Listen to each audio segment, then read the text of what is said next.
Hello friends, welcome to infinity academy. तर आज आपण सुरू करणार आहोत इयत्ता 8वीचं first chapter living world and classification of microbes. तर लास्ट इयर सुद्धा 7thला आपल्याला असं चॅप्टर होतं बघा, first classification of living organism. मग आता त्यात सुद्धा थोड्या गोष्टी आपण बेसिक शिकलेलो आहेत. तुम्हाला इथे काही क्वेश्चन्स पण दिलेत बघा, कॅन यू रिकॉलमध्ये, की what is the hierarchy of classification of living organism, किंवा मग आता लिव्हिंग ऑर्गॅनिझम क्लासिफिकेशनची जी बायनॉमियल सिस्टीम आहे नोमेनक्लेचरची, तर मग ती कोणत्या सायंटिस्टने इंट्रोड्यूस केली. तर हे तुम्ही थोडं रिकॉल करा. येत असेल तर कमेंटमध्ये सांगा, मी पण कमेंटमध्ये पिन करेल. ठीक आहे, नाही आलं ठीक आहे, पण कॉन्फिडन्स तरी यायला पाहिजे कमेंट करण्याचा. तर आपण आपल्या चॅप्टरच्या सुरुवात करूया. बघा, लिव्हिंग वर्ल्ड म्हणजे काय, की आपल्या आजूबाजूला आता जे पण प्लांट्स असतील, ॲनिमल्स असणार, त्यांना कलेक्टिव्हली आपण म्हणतो लिव्हिंग वर्ल्ड, म्हणजेच सजीव सृष्टी. आणि मायक्रो ऑर्गॅनिझम्स, इमॅजिन करा की तुम्ही तुमचा टिफिन ओपन करतायत आणि त्यात तुम्हाला असे लाखो इनविजिबल गेस्ट दिसत आहेत, बिनबुलाये मेहमान जे म्हणतो आपण, मग तसे तुम्हाला दिसत आहेत. मग ते काय असणार? That is micro organism. म्हणजे खरोखर तर आपल्याला ते दिसत नाही, पण आपण फक्त इमॅजिन करतोय. पण हे जे स्मॉल इनविजिबल गेस्ट म्हणतोय ना आपण, हेच डेंजर असतात. म्हणजे आपण म्हणतो की छोटं पॅकेट बडा धमाका, that is nothing but micro organisms. मग त्यांचा स्टडी करायचं आहे की कसं त्यांना क्लासिफाय करणार, लिव्हिंग वर्ल्डला आपण कसं क्लासिफाय करणार. मग आता बघा, 7thला आपण थोडं शिकलोय की किंगडम्स असतात, क्लास असतात, किंवा मग आता त्याच्यापेक्षा नंतर तुम्हाला जीनस, स्पेसीज. पण इथे आपल्याला पूर्ण डिटेलमध्ये तसा स्टडी न करता सिंपल फक्त वेगवेगळे किंगडम्स म्हणजे काय. किंगडम कोणाला म्हणतो आपण? लाईक राजाचे जे साम्राज्य असेल त्याला इंग्लिशमध्ये आपण म्हणतो किंगडम. मग तसं इथे आपण ह्या लिव्हिंग वर्ल्डचे वेगवेगळ्या किंगडम्समध्ये समजा त्यांना क्लासिफाय करणार, कॅटेगराईज करणार. सिम्पली जसं आता इंडिया हा एक मोठा ग्रुप आहे, मग इंडियामध्ये वेरियस स्टेट्स आहेत. मग त्यातलं आपलं महाराष्ट्र हा एक त्यापेक्षा स्मॉल ग्रुप, सब ग्रुप म्हणू शकतो आपण. महाराष्ट्रात मग पुणे असेल, मग पुण्यामध्ये समजा वेरियस एरियाज असतील, आणि शेवटी मग तुमचं घर. म्हणजे काय की आपण एकदम मोठा ग्रुप घेतला, सब ग्रुप्स केले, त्यातले सब ग्रुप्स केले, आणि मग स्मॉल ग्रुप्स केले. मग तसं काहीतरी आपण इथे आता या लिव्हिंग ऑर्गॅनिझमसाठी करणार आहोत.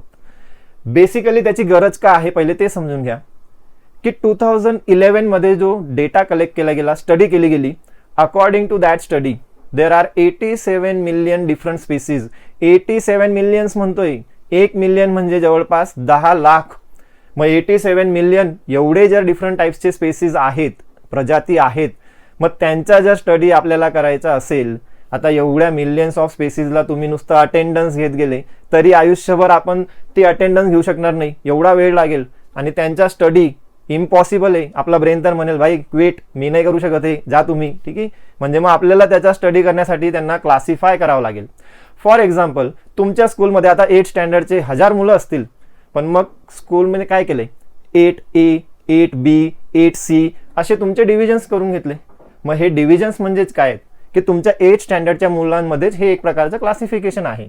किंवा मग तुमचा आता जो तुम्ही डेली समजा होमवर्क वगैरे करणार, स्टडी करणार, तुम्ही तुमच्या रूममध्ये समजा तुमचं जे कपबोर्ड असेल, तर तिकडे आपण आपले सब्जेक्ट वाईज टेक्स्टबुक वगैरे ठेवतो. म्हणजे English, maths, science, social science, म्हणजे तुम्ही सब्जेक्ट वाईज त्यांना क्लासिफाय करून घेतलं.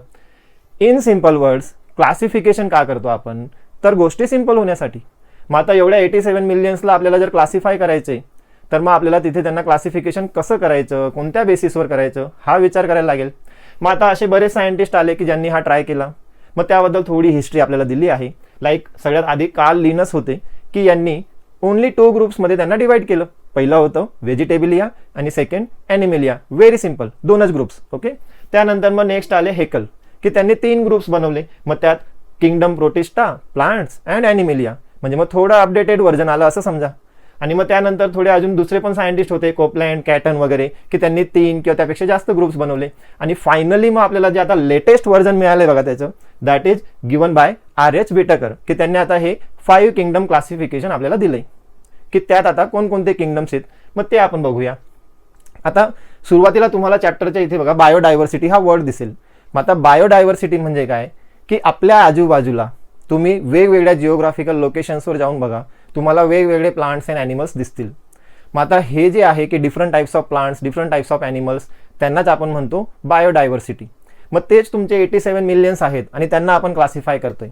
मग आता जे आपल्याला क्लासिफिकेशन दिलंय R.H. विटेकर यांचं, तर ते क्लासिफिकेशन कोणत्या बेसिसवर, कोणते क्रायटेरियाज यूज करून केलंय त्याचा आपल्याला स्टडी करायचं आहे. मग आता यातला सगळ्यात पहिला क्रायटेरिया जो यूज केलाय विटेकर यांनी, that is nothing but complexity of cell structure. म्हणजेच काय की आता बघा, कोणतेही ॲनिमल्स किंवा प्लांट्स, मायक्रो ऑर्गॅनिझम्स जे पण असणार, सेलपासून बनलेले आहेत एवढं माहिती आहे आपल्याला. मग आता सेल सुद्धा दोन प्रकारचे असतात, एक असतं प्रोकॅरियोटिक सेल आणि एक असतं युकॅरियोटिक सेल. मग आता प्रोकॅरियोटिक सेल म्हणजे काय किंवा युकॅरियोटिक मीन्स व्हॉट, सिंपल लक्षात घ्या.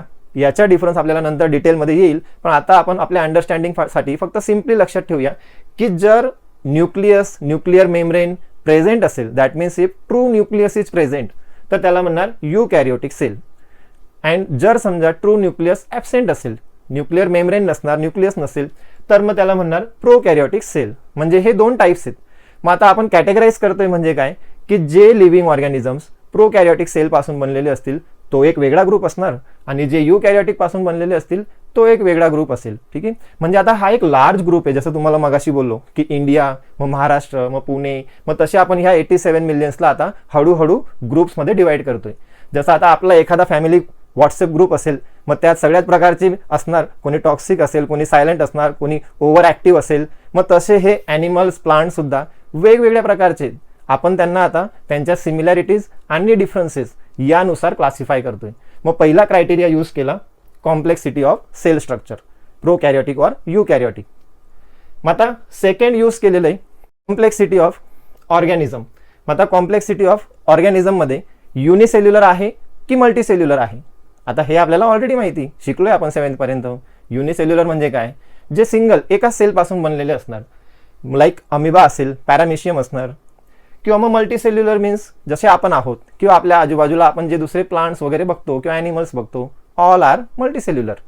मग आता जे युनिसेल्युलर असतील त्यांचा एक वेगळा ग्रुप, जे मल्टीसेल्युलर असणार तो एक वेगळा ग्रुप. ओके. म्हणजे मग आता हे दोन क्रायटेरिया झाले. तिसरा क्रायटेरिया दिलाय मोड ऑफ न्यूट्रिशन. म्हणजे आता लाईक प्लांट्स बघा की जे स्वतःचं फूड स्वतः बनवतात. आपण बनवतो का, तुम्ही म्हणणार हो आमच्याकडे तर आईच बनवते स्वयंपाक. पण मग ते आपण स्वतः बनवत नाहीये. ॲट दी एंड आई जो पण स्वयंपाक बनवते तर ते तुम्हाला जे व्हेजिटेबल्स असतील किंवा फ्रूट्स असतील कुठून मिळतात, प्लांट्सपासून. म्हणजे प्लांट्स हे प्रोड्युसर आहेत आणि आपण किंवा अदर ॲनिमल्स ते कन्झ्युम करतो, म्हणजे आपण कन्झ्युमर आहोत. ओके. मग autotrophic means they make their own food, heterotrophic means they are depend on plants. Okay. तर मग जे ऑटोट्रॉपिक असतील तो एक वेगळा ग्रुप, जे हेट्रोट्रॉपिक्स आहेत तो एक वेगळा ग्रुप असणार. ओके. नंतर नेक्स्ट आपल्याला दिलंय लाईफस्टाईल्स. म्हणजे जसं आता मगाशीच बोललो प्रोड्युसर्स, कन्झ्युमर्स, मग त्यापेक्षा अजून एक वेगळा ग्रुप डिकम्पोजर्स. आता आपल्याला माहिती की जे पण समजा तुमचे डेड प्लांट्स अँड ॲनिमल्स असतील तर ते तसेच पडून नाही राहत, तर मायक्रो ऑर्गॅनिझम्स त्यांना डिकम्पोज करतात. म्हणजे तो सुद्धा एक वेगळा ग्रुप आहे की जसं प्लांट्सला आपण प्रोड्युसर म्हणतोय, आपण किंवा अदर ॲनिमल्स कन्झ्युमर आहोत, तसे लाईक हे मायक्रोब्स जे आहेत they belongs to the group decomposers. आणि मग लास्ट तुम्हाला मेन्शन केलंय फेलोजेनेटिक रिलेशनशिप. आता फेलोजेनेटिक रिलेशनशिप म्हणजे काय की हे तुम्हाला आता थोडं तुम्ही जेव्हा हायर स्टँडर्ड्समध्ये इव्होल्युशन वगैरे स्टडी करणार तेव्हा लक्षात येईल की आता युनिसेल्युलर पासून हळूहळू समजा मल्टीसेल्युलर्स कसे बनले, की अगदी तुमचे युनिसेल्युलर जे सेल्स आहेत त्यांच्यापासून मग तुमचे प्रोकॅरियोटिक सेल्सपासून युकॅरियोटिक, म्हणजे थोडा इव्होल्युशनचा पार्ट आहे. पण ते तुम्हाला दिलं इथे आता एक पॉईंट आपल्याला क्रायटेरियामध्ये. पण मग असे तुमचे डिफरंट हे 5 क्रायटेरियाज आहेत. आता लिव्हिंग ऑर्गॅनिझम्सला कसं क्लासिफाय केलं गेलंय ते आपण ह्या चार्टवरून इझिली लक्षात ठेवू शकतो. लिव्हिंग ऑर्गॅनिझम्सला पहिले 2 ग्रुप्समध्ये डिवाइड केले. First prokaryotes and second eukaryotes.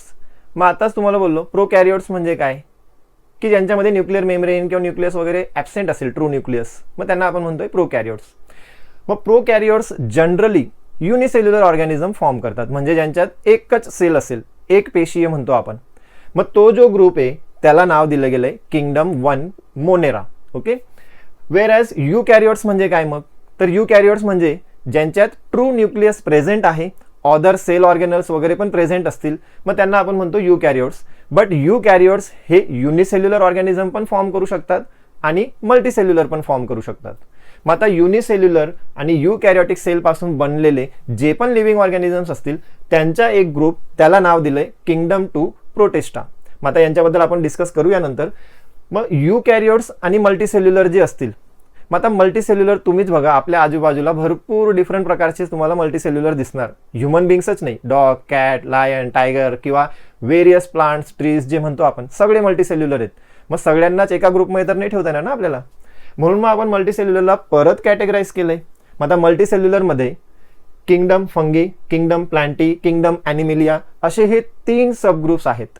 मग काय फरक आहे बघा यांच्यात, की आता पहिले तर बघा, प्लांटी अँड ॲनिमेलियामध्ये आपल्याला माहिती आहे की प्लांट आणि ॲनिमलचा जो डिफरन्स आहे की प्लांट सेलमध्ये सेल वॉल असते, ॲनिमल सेलमध्ये सेल वॉल नसते, हा एक डिफरन्स आहे. नंतर प्लांटी आणि फंगी यांच्यात काय डिफरन्स आहे की आता दोघांमध्ये सेल वॉल प्रेझेंट आहे, प्लांट्समध्ये पण आणि फंगीमध्ये पण फरक असतो की प्लांट हे ऑटोट्रॉपिक येतात की जे त्यांच्या स्वतःचं फूड स्वतः बनवू शकतात बाय फोटोसिंथेसिस किंवा आपण ज्याला आपण म्हणतो प्रकाश संश्लेषण. फंगी सेल वॉल प्रेझेंट आहे बट ते ऑटोट्रॉपिक नसून हेट्रोट्रॉपिक किंवा त्यांच्यासाठी एक वेगळा वर्ड आहे सॅप्रोट्रॉपिक, ते आपल्याला चॅप्टरमध्ये पुढे समजेल काय असतं. पण मग हा डिफरन्स असल्यामुळे मल्टीसेल्युलर ऑर्गॅनिझमचे फर्दर 3 किंगडम्समध्ये डिव्हिजन केले गेले. मग असे आपल्याला टोटल 5 किंगडम क्लासिफिकेशन मिळाले बघा. Kingdom Monera, kingdom protista, kingdom fungi, Plantae and Animalia. So आपण 1 बाय 1 हे जे किंगडम्स आहेत त्यांच्या आता डिटेलमध्ये स्टडी करूया. Kingdom 1 Monera. मग आता जसं चार्टमध्ये तुम्हाला बोललो बघा की किंगडम 1 मोनेरा जे आहेत ते प्रोकॅरियोटिक सेल्स पासून बनलेले युनिसेल्युलर ऑर्गॅनिझम आहेत. सो इथे तुम्हाला जर ह्या किंगडमचे ऑर्गॅनिझम्स ऑब्झर्व करायचे असतील तर एक ॲक्टिव्हिटी दिली आपल्याला की तुम्ही कर्ड और बटर मिल्क म्हणजे ताक किंवा दही याचा एक थेंब घ्या आणि एका ग्लास स्लाइडवर घेऊन नंतर तुम्ही त्या ग्लास स्लाइडला कंपाऊंड मायक्रोस्कोपमध्ये जर समजा ऑब्झर्व केलं तर तुम्हाला त्या बटर मिल्क किंवा दहीमध्ये असे बारीक मायक्रो ऑर्गॅनिझम्स तिथे दिसतील. They are nothing but micro organisms belongs to kingdom Monera. की या किंगडम मोनेरामध्ये असे स्मॉल रॉड लाईक मायक्रोब्स आहेत. त्यातलं एक एक्झाम्पल तुम्हाला सांगतो, लॅक्टोबॅसिलस, जे जनरली कर्ड किंवा दहीमध्ये असतं. ठीक आहे. मग आता हे जे पण तुमचे म्हणजे इन जनरल असं लक्षात घ्या की ऑल टाइप्स ऑफ बॅक्टेरियाज जे आहेत ते ह्या किंगडमला बिलॉंग करतात. ओके. दे आर युनिसेल्युलर, हे फर्स्ट कॅरेक्टरिस्टिक तुम्हाला दिलेलं आहे. Then they may be autotrophic और हेट्रोट्रॉपिक. मग आता ते आयदर ऑटोट्रॉपिक असतील म्हणजे स्वतःचं फूड स्वतः बनवणारे असणार, और हेट्रोट्रॉपिक म्हणजे दुसऱ्यांवर डिपेंड असतील for their food and nutrition. These are prokaryotic cells with distinct nucleus और सेल ऑर्गॅनल्स. बघा, आधीच तुम्हाला बोललो की प्रोकॅरियोटिक सेल कोणाला म्हणतो आपण की ज्यांच्याकडे ट्रू न्यूक्लियस ॲब्सेंट असतं. मग आता इथे तीच कॅरेक्टरिस्टिक्स तुम्हाला लिहून दिलेली आहे बघा. सेल विदाउट डिस्टिंक्ट न्यूक्लियस म्हणजे त्यांच्या न्यूक्लियसमध्ये असं व्यवस्थित ट्रू डिफाईन्ड न्यूक्लियस नसतंच. That is absent of distinct nucleus. मग आता इमेजमध्ये तुम्ही बघू शकतात की वेरियस एक्झाम्पल्स तुम्हाला दिलेले आहेत, लाईक स्ट्रेप्टोकोकस असेल किंवा मग क्लॉस्ट्रिडियम असणार. ठीक आहे. वेरियस एक्झाम्पल्स आहेत. मग हे सगळेच तुम्हाला अगदी लक्षात ठेवण्याची गरज नाही. ॲटलिस्ट 2-3 तुम्ही नावं लक्षात घ्या जेणेकरून तुम्हाला एक्झाम्पल्समध्ये ते लिहिता येतील. नंतर सेकंड किंगडम जे आहे दॅट इज प्रोटिस्टा. मग आता बघा, प्रोटिस्टा ग्रुप चार्टवरून आपण सांगू शकतो की युकॅरियोटिक सेल्स पासून बनलेले आहेत अँड युनिसेल्युलर आहेत. मग काय फरक आहे बघा दोघांमध्ये, की आता मी तुम्हाला मोनेरा किंगडममध्ये पण सांगितलं की सगळे युनिसेल्युलर आहेत आणि इथे सुद्धा युनिसेल्युलरच आहेत. पण डिफरन्स लक्षात घ्या की मोनेरामध्ये जे पण युनिसेल्युलर होते ते प्रोकॅरियोटिक सेल्स पासून बनलेले आणि आता इथे जे युनिसेल्युलर आहेत ते युकॅरियोटिक सेल्स पासून बनलेले आहेत. ओके. म्हणजे मग ह्या ग्रुपला लाईक तुम्हाला जे नावं आपल्याला ऑलरेडी माहिती आहेत, अमिबा असेल, पॅरामेशियम असणार, युग्लेना असेल, तर ते या किंगडम प्रोटिस्टाला बिलॉंग करणारे युनिसेल्युलर ऑर्गॅनिझम आहेत. मग आता त्यांचे पण तुम्हाला काही कॅरेक्टरिस्टिक्स दिले आहेत, पण त्याआधी ऑब्झर्व कसं करता येईल तर त्यासाठी एक ॲक्टिव्हिटी दिली आपल्याला की तुम्ही एखादं पॉन्ड वगैरे असेल म्हणजेच तलाव असेल तिथलं पाणी घ्या आणि त्याला जर तुम्ही समजा थोडे 2-3 थेंब घेऊन कंपाऊंड मायक्रोस्कोपमध्ये ऑब्झर्व केलं तर तुम्हाला बारीक असे बॅक्टेरियाज वगैरे तिथे दिसतील. मग ते म्हणजेच अमिबा किंवा पॅरामेशियम असणार. मग आता इथे पॉन्डचंच एक्झाम्पल का दिलंय की कारण जनरली हे जे मायक्रोब्स आहेत ते स्वच्छ पाण्यात नसतात, गढूळ पाण्यात किंवा जे अस्वच्छ पाणी म्हणतो आपण त्यात असतात. डिझीज स्प्रेड करणारे पॅथोजन्स म्हटलं जातं, म्हणून तुम्हाला पर्टिक्युलरली पॉन्ड वॉटर म्हटलेलं आहे. मग आता यांचे पण काही कॅरेक्टरिस्टिक्स आहेत बघा की Protista are single cell organelles, जसं मगाशी बोललो, with well defined nucleus enclosed in nuclear membrane. म्हणजेच काय की ते युकॅरियोटिक सेल पासून बनलेले आहेत. ओके. दे हॅव सिडोपोडिया और हेअर लाईक सिलिया और फ्लॅगेला फॉर लोकोमोशन. आता हे जे वर्ड्स आहेत हे तुम्हाला थोडे लक्षात ठेवावे लागतील, लिहून घ्या किंवा परत परत बोलून ते लक्षात ठेवण्याचा प्रयत्न करा. पण मिनिंग काय बघा की हे जे ऑर्गॅनिझम्स आहेत पर्टिक्युलरली प्रोटिस्टा ग्रुपला बिलॉंग करणारे, मग त्यांच्यामध्ये लोकोमोशनसाठी, आता लोकोमोशन म्हणजे काय, एका ठिकाणाहून दुसऱ्या ठिकाणी जाणं. ठीक आहे. जसं आपण ट्रॅव्हलिंग करतो. ठीक आहे. मग ट्रॅव्हलिंग करणंच म्हणजे लोकोमोशन असं नाही, तुम्ही इव्हन एका जागेवरून उठून दुसरीकडे जात आहेत त्याला सुद्धा आपण म्हणणार लोकोमोशन. मग आता ह्या ग्रुपमध्ये जे पण युनिसेल्युलर ऑर्गॅनिझम्स आहेत मग ते लोकोमोशनसाठी सिडोपोडिया वगैरे यूज करतील. म्हणजे अमिबाचे एक्झाम्पल घ्या की आता अमिबाचा जो शेप आहे तो तर काही फिक्स नाही आहे, पण जनरली त्यांची जी बॉडी आहे तर त्यांच्या बॉडीमध्ये तुम्हाला थोडे आपल्या फिंगर लाईक, ठीक आहे, आपले जसे हे फिंगर्स आहेत, बोटं जी म्हणतो आपण, तर तसा तुम्हाला पार्ट दिसेल. आणि मग ते एका ठिकाणाहून दुसऱ्या ठिकाणी मूव्ह करताना, म्हणजे समजा आता हा फ्लॅट सरफेस आहे आणि त्याच्यावर जेव्हा ते मूव्ह करतील तर आपले हे जे फिंगर्स आहेत या फिंगर्सने समजा आपण जसा हा हात मूव्ह करतोय तर तशी त्यांची बॉडी एका ठिकाणाहून दुसऱ्या ठिकाणी मुवमेंट करते. मग ते जे फिंगर लाईक स्ट्रक्चर्स आहेत त्यांना म्हटलं जातं सिडोपोडिया. पी सायलेंट आहे स्पेलिंगमध्ये बघा, तर रीड करताना त्याला सिडोपोडिया म्हणणार. मग तसंच आता जर पॅरामिशियम तुम्ही बघितलं, स्लीपर सारखी पॅरागॉनची जी चप्पल असते तसा शेप असतो बघा पॅरामिशियम. मग आता त्या पॅरामिशियमच्या बॉडीवर तुम्हाला आपल्या हेअर लाईक थिन असे जे स्ट्रक्चर दिसत आहेत त्यांना म्हटलं जातं सिलिया. मग जसं अमिबा सिडोपोडिया यूज करतंय मुवमेंटसाठी, तसे हे पॅरामिशियम सिलिया म्हणजे हेअर लाईक जे स्ट्रक्चर्स आहेत तर ते यूज करणार मुवमेंटसाठी. आणि युग्लेना त्यांच्याकडे एक व्हीप लाईक, ठीक आहे, म्हणजे जसं स्ट्रॉ वगैरे किंवा मग जसं थ्रेड म्हणतो आपण, तर तसं त्यांच्या माउथ जवळून तुम्हाला एक फ्लॅगेला थ्रेड सारखं स्ट्रक्चर दिसेल. मग ते मुवमेंट करण्यासाठी त्या फ्लॅगेलाचा यूज करतात, म्हणजे जनरली डायरेक्शनसाठी, म्हणजे ज्या डायरेक्शनमध्ये त्यांना जायचं असेल ते फ्लॅगेला त्या डायरेक्शनमध्ये मूव्ह करणार आणि मग तसे ते मूव्ह होतील. ह्या डायरेक्शनमध्ये जायचं असेल तर इकडे फ्लॅगेला मूव्ह करणार आणि मग त्यांची बॉडी तिकडे मूव्ह करेल. म्हणजे आता हे जे वर्ड्स आहेत सिडोपोडिया, सिलिया, फ्लॅगेला, तर हे सगळे त्यांचे बॉडी पार्ट्स आहेत ॲक्च्युली, जे ते यूज करतायत लोकोमोशनसाठी म्हणजेच मुवमेंट करण्यासाठी. ओके, मग आता ते पण आयदर तुमचे ऑटोट्रॉपिक्स असणार और हेट्रोट्रॉपिक्स असतील. म्हणजे आता ऑटोट्रॉपिकमध्ये तुमचं लाईक युग्लेना आहे आणि हेट्रोट्रॉपिक्समध्ये अमिबा अँड पॅरामिशियम. मग आता नेक्स्ट तुम्हाला दिलेलं आहे थर्ड किंगडम फंगी. ओके, मग आता इथे फंगी बघितलं असेल सगळ्यांनी, बुरशी जी म्हणतो आपण. तुम्ही घरातच बघा, ब्रेड असेल, भाकरी असेल किंवा तुमचंच टिफिन जर समजा 2-3 दिवस बॅगेत तसाच राहिला, तुम्ही 2-3 दिवसानंतर ते ब्रेड, भाकरी किंवा टिफिन जर बघितलं तर तुम्हाला तिथे थ्रेड लाईक पावडर सारखं व्हाईट कलरचं एक डिपॉझिशन दिसणार, ज्याला आपण आपल्या भाषेत बुरशी म्हणतो. मग that is nothing but fungi. मग आता ह्या फंगीचे पण तुम्हाला काही कॅरेक्टरिस्टिक्स गिवन आहेत, ठीक आहे. मग आता त्यात पहिलं तुम्हाला दिलंय these are non green eukaryotic heterotrophic. Okay, non green. मग आता हे स्पेशली का मेन्शन केले बघा, की जसं तुम्हाला चार्टमध्ये सांगितलं की प्लांट्स आणि फंगी दोघांमध्ये फरक काय होता, की फंगीकडे पण सेल वॉल आहे, प्लांट्समध्ये पण सेल वॉल आहे, बट फंगी हे ऑटोट्रॉपिक नाही आहे. म्हणून इथे मेन्शन केलंय की दे आर नॉन ग्रीन, कारण जो ग्रीन पार्ट असतो प्लांट्समध्ये that is responsible for photosynthesis. जे लिव्ज आहेत ते फोटोसिंथेसिस करतात, त्यांच्याकडे क्लोरोफिल असतं म्हणून. मग हे नॉन ग्रीन त्यामुळे मेन्शन केलंय. युकॅरियोटिक सेल पासून, हे पण आपण चार्टवरूनच सांगू शकतो की युकॅरियोटिक सेल्स पासून बनलेले मल्टीसेल्युलर आहेत. Okay, and heterotrophic. Most of them are saprotrophs. मग आता हा जो वर्ड आहे बघा, मी तुम्हाला आधी पण बोललो की ऑटोट्रॉपिक असतात, हेट्रोट्रॉपिक असतात आणि हे आता सॅप्रोट्रॉप्स. मग सॅप्रोट्रॉप्स म्हणजे काय, थोडक्यात हे हेट्रोट्रॉपिकच आहेत, but they depend on decaying organic matter. मग डिकेइंग ऑर्गॅनिक मॅटर म्हणजे काय, ज्यांचं डिकम्पोजिशन होऊ शकतं, विघटन जे म्हणतो आपण, की लाईक तुमचं फूड असेल, तुम्ही जर समजा फ्लावर्स, फूड्स किंवा मग जे समजा कटिंग व्हेजिटेबल्सचा जो वेस्ट पार्ट असेल तो असाच कुठेही जरी पडून राहिला तरी काही दिवसात ते डिकम्पोज होऊन जातं. कोण करतं ते डिकम्पोज, जनरली हे फंगी.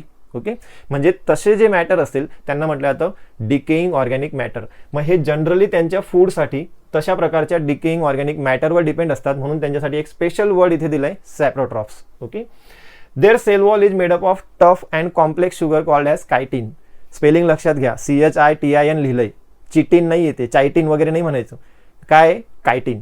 ओके, मग आता प्लांट सेल्स तुमचे सेल वॉल जे आहे ते सेल्युलोज लिग्निन पासून बनलेले असतात, बट फंगीमध्ये जी सेल वॉल आहे ती कायटिन पासून बनलेली आहे. Some fungi are thread like and many nuclei are present in this cytoplasm.